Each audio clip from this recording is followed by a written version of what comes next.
We're in this class to understand history and to solve some important challenges on the planet.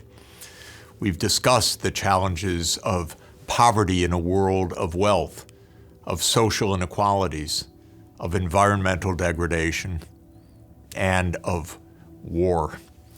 And one way to encapsulate all of those challenges is with a concept that I really like.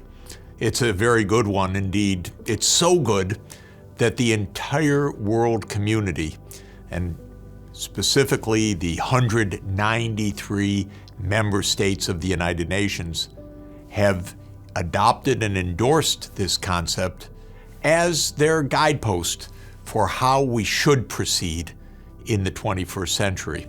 And that concept is sustainable development. Sustainable development is an idea about how to build the future we want. The idea is a holistic idea that the future we want embraces four objectives at the core. The first is a world of prosperity.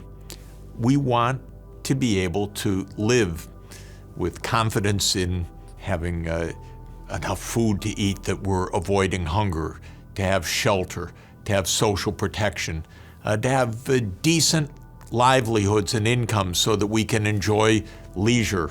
We can see different parts of the world. We can take time with our families, not only living in endless toil to try to earn enough to survive. Second, we want to make sure that this is done in a way which is fair to all parts of society. As is said often at the United Nations, to leave no one behind. In other words, in a world of prosperity, we don't want even pockets of poverty and deprivation. We don't want discrimination against different minority groups or girls or indigenous populations or others who are culturally or socially or economically or geographically disadvantaged. So social justice is part of the world that we yearn for. We want environmental sustainability because, after all, the more we understand about our own well-being, our own prosperity, the sources of our food supply and our other goods and services that we rely on and that we want, the more we understand that we depend on nature and we are part of nature, and our well-being depends on the well-being of the Earth's physical systems, of the ecosystem, of a stable climate, of water and soils and air that are not polluted with our toxic wastes from industrial production, of the health and viability of other species. It's not just us on the planet. We can't push the other species off the planet or to extinction without threatening our own survival, aside from the immorality of any one species dominating and destroying the viability of other species on the planet. So we must have our prosperity and our social justice in a manner that is environmentally sustainable for our own survival and for the well-being of generations to come. And we must do this peacefully. We must get our heads on straight so that we understand, live peacefully and cooperatively with others.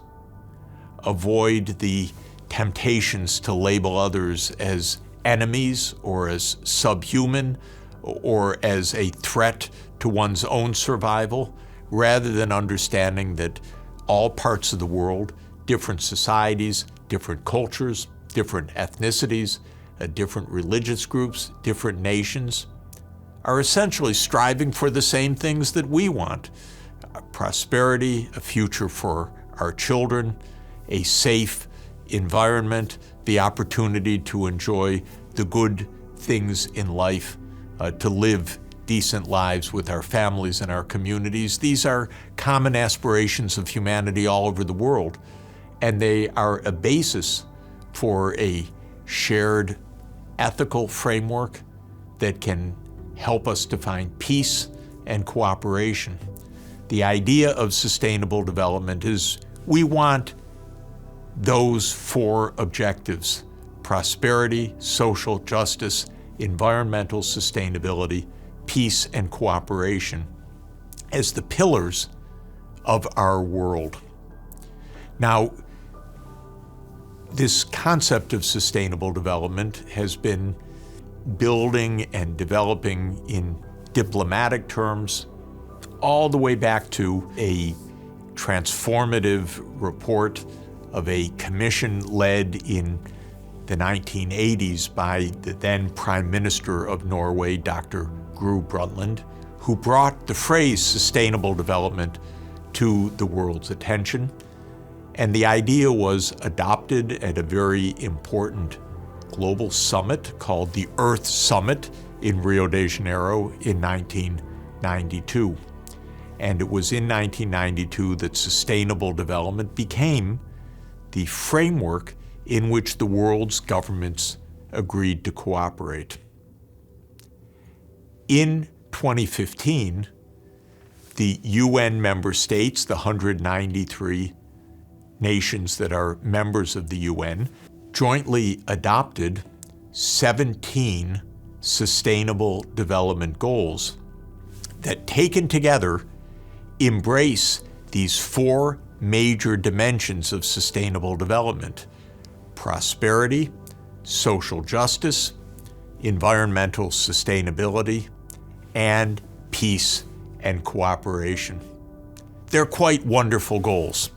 They were adopted September 25th, 2015, in a glorious occasion where the world leaders came together and Pope Francis addressed the world leaders and called on them to take care of our common home.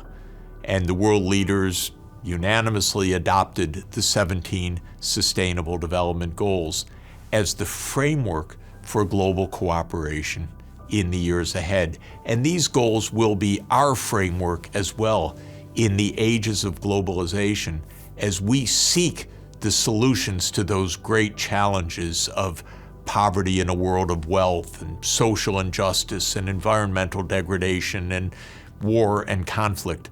We will refer often to the 17 Sustainable Development Goals, or the 17 SDGs, so that we can find a framework in which globally our interconnected world, our seventh age of globalization, as we will examine, can make sustainable development a reality.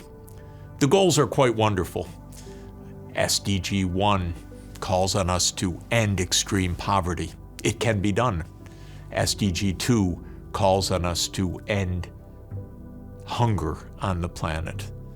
And each of the goals has their place. SDG 5 to end the inequalities between boys and girls, men and women, so gender equality. SDG 10 to reduce inequalities within societies and across societies. And the SDGs 11, 12, 13, 14, and 15 that address in various ways the environmental crises. But I'd like to draw attention to SDGs 16 and 17, notably because SDG 16 quite wonderfully calls on us to promote peaceful and inclusive societies. Peace as a central pillar of sustainable development. And SDG 17 caps it off by calling for true global partnership, true global cooperation in order to achieve the first 16 Sustainable Development Goals. So these SDGs will be our compass, our lodestar, our direction for how we can achieve the kind of future that we yearn for, and I will say that people all over the world yearn for.